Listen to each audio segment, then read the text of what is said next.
చంద్రబాబు మోసగాడని చెప్పి ఈ ప్రపంచానికి తెలుసు. కానీ ఇంత పచ్చి మోసాలు చేస్తా, దగాలు చేస్తా, కుటుంబాల మధ్య చిచ్చు పెడతా ఈ రకంగా చేయడం అనేది భాగం కాదు.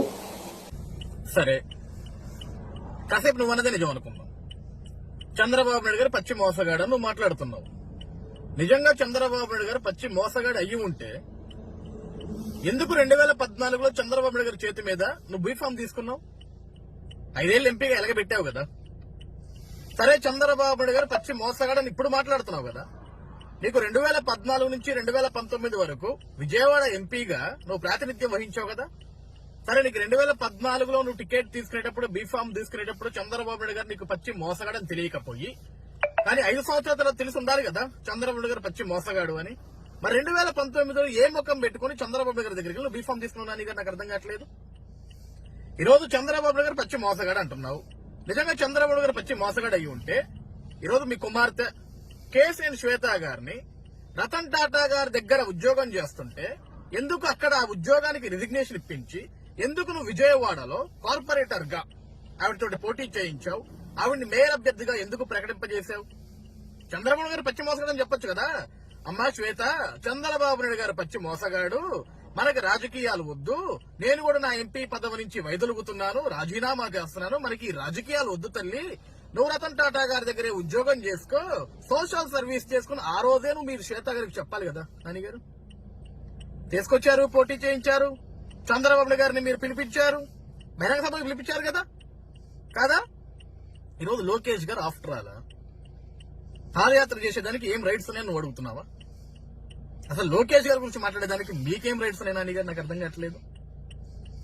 ఈరోజు 3132 కిలోమీటర్లు, 97 నియోజకవర్గాలు, 226 రోజులు లక్షలాది మంది జనంతో అడుగులు వేస్తూ ప్రజల సమస్యలు తెలుసుకుంటూ, వాళ్ళ కష్టాలు తెలుసుకుంటూ, వాళ్ళ కన్నీటిని తెలుసుకుంటూ, వాళ్ళ బాధలు తెలుసుకుంటూ ఈరోజు ఆంధ్రప్రదేశ్ రాష్ట్రంలో నవశకానికి నాంది పలికి ఈ సైకో పరిపాలన తరిమి కొట్టేదానికి ఆంధ్రప్రదేశ్ రాష్ట్రంలో ప్రతి ఒక్క యువతకి ఒక ఉత్తేజాన్ని నింపి మళ్లీ రానున్నది తెలుగుదేశం పార్టీ, గెలవనున్నది తెలుగుదేశం పార్టీ, మళ్లీ ఈరోజు చీకట్లో పాలైన ఆంధ్రప్రదేశ్ రాష్ట్రానికి మళ్లీ మేము ఒక వెలుగునిస్తామని చెప్పేసి ఒక పక్క చంద్రబాబు నాయుడు గారు, మరొక పక్క నారా లోకేష్ గారు ఇద్దరు కూడా ఈ రాష్ట్రం కోసం, ఈ రాష్ట్ర ప్రజానికం కోసం వాళ్ళు తాపత్రయపడుతుంటే, కష్టపడుతుంటే, ఆఫ్టర్ ఆల్ ఒక టికెట్ కోసం, ఎంపీ టికెట్ కోసం ఈరోజు కుటుంబాల మధ్య చిచ్చు పెడుతున్నారు. నువ్వు మాట్లాడుతున్నావు. నీ కుటుంబంతో మాకేంటయ్యా సంబంధం?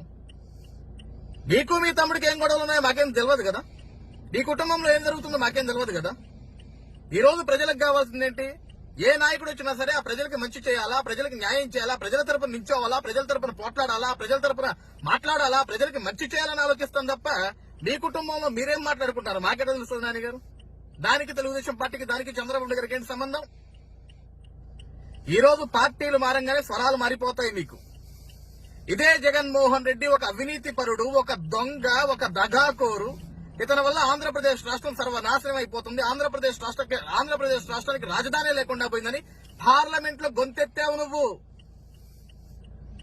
3 ఎంపీల్లో నువ్వు కూడా one of the member of the parliament. Amaravati కోసం ఆ రోజు గొంతెత్తితే ఆంధ్రప్రదేశ్ రాష్ట్రం నీకు పాలాభిషేకం చేసింది. మిస్టర్ ప్రైమ్ మినిస్టర్ అని నువ్వు ప్రశ్నించినప్పుడు ఆంధ్రప్రదేశ్ రాష్ట్రం మొత్తం చప్పట్లు కొట్టింది, పాలాభిషేకం చేసింది, నీ వెంట నడిచింది. జై నాని, జై జై నాని అని చెప్పేసి ప్రతి ఒక్కరు కూడా నినాదాలు ఇచ్చాం మేము. దేనికి? ఆంధ్ర రాష్ట్రం కోసం మాట్లాడావు, ఆంధ్ర రాష్ట్ర భౌతిక కోసం మాట్లాడావు, రాష్ట్ర రాజధాని కోసం మాట్లాడావు, సాక్షాత్ ప్రధానమంత్రిని ప్రశ్నించావని కదా. ఏమైపోయిందా నాని ఈరోజు? ఆఫ్టర్ ఆల్ ఒక టికెట్ కోసం, ఎంపీ టికెట్ కోసం ఈరోజు జగన్మోహన్ రెడ్డి దొంగ అయినా, అవినీతి పరుడైనా, హత్యలు చేసే వ్యక్తి అయినా, కుట్రలు చేసే వ్యక్తి అయినా సరే బొచ్చులో టికెట్ కోసం ఒక దొంగ చెంతకు చేరి ఈ రోజు ఆంధ్ర రాష్ట్ర ప్రజలు ఎదురు చూస్తున్న వ్యక్తి నారా చంద్రబాబు నాయుడు గారు అటువంటి ఒక వ్యక్తి నువ్వు తులనాడతావా? ఏకవచనంతో మాట్లాడతావా నాని గారు? ఇది భావ్యమేనా మీకు? ఇది పద్ధతైనా? చదువుకున్నారు కదా సార్, చాలా బాగా చదువుకున్నారు, చాలా బాగా మాట్లాడుతుంటారు మీరు. ఎన్నోసార్లు మేము మిమ్మల్ని కలిసాం, మంచిగా చెప్తుంటారు, ఈ విధంగా ఇలా ఉండాలి, ఇలా ఉండాలని. మాకు బుద్ధులు చెప్పిన మీ బుద్ధి ఏమైపోయింది నాని గారు? పద్ధతి మార్చుకోండి.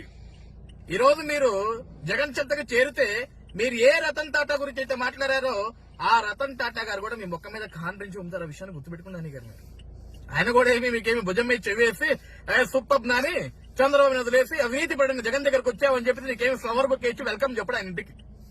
ఓకే, ఈ రోజు అర్థమైంది ఏంటంటే, నాకు విజయవాడ ప్రజలకు గాని రాష్ట్ర ప్రజానికి గాని అర్థమైంది ఏంటంటే, సీట్లు గాని పదవులు గాని లేకపోతే మీరు ఉండలేరు. కేవలం పదవుల కోసం మీకు తెలుగుదేశం పార్టీ కావాలా, తెలుగుదేశం పార్టీ పదవి ఇవ్వకపోతే ఏ పార్టీ పక్కనైనా మీరు వెళ్ళిపోతారు. అటు దొంగ అయినా దౌర్భాగ్యుడైనా సరే. ఈరోజు అదే మీరు చేస్తుంది.